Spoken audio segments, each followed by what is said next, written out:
Okay, so this last exercise, or one of the last exercises, it seems a little silly because you probably have been doing this already. It's how to save an image, but most of you already realize that you go to File and Save As, and you can rename your image. In this case, it's a dragonfly. You can choose a number of different formats from the Format drop-down, and this is important to note. If you're making changes to a document and you intend to go back and edit it, you should change it to a Photoshop document, which is a .psd. If you're finished with that document, you should save it with the format that you're going to use. If you're printing, it should be a JPEG or a TIFF. If it's going on the web, it should be a PNG or a GIF. Now you can see that some of those aren't there. JPEG is, TIFF is, and when you choose any of these, they're going to give you some options. So for example, if I choose JPEG and I hit save, it's going to ask, what kind of quality do I want, blah, blah, blah. I always suggest doing the highest quality. Then you're not going to lose any information. You're going to have a decent looking photo.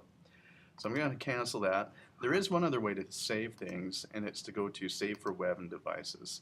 And as you see, this gives me an error message. It says, image exceeds the size save for web and devices was designed for.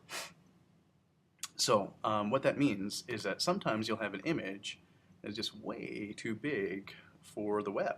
Can't email it, can't post it on sites, and the reason for it, if we take a look at this, we go to image and image size, you'll see that if I change this from centimeters to inches, well, it's in centimeters right now, it's 182 centimeters.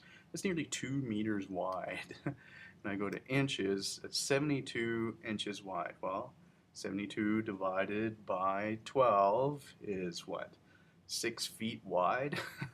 So that's a little bigger than you probably need. So we'll shrink this down to, say, a foot. And I'll just zoom back in. That's a little better for the web. Now if I go to Save for Web Devices, now I can choose an appropriate type of file format. GIFs are ones that are fairly common on the web, but they're really low quality. JPEGs will still work just fine, and you can see as you choose these, the quality and the colors change, and you can choose whether you want high, medium, low quality. So you can preview it all here in the window.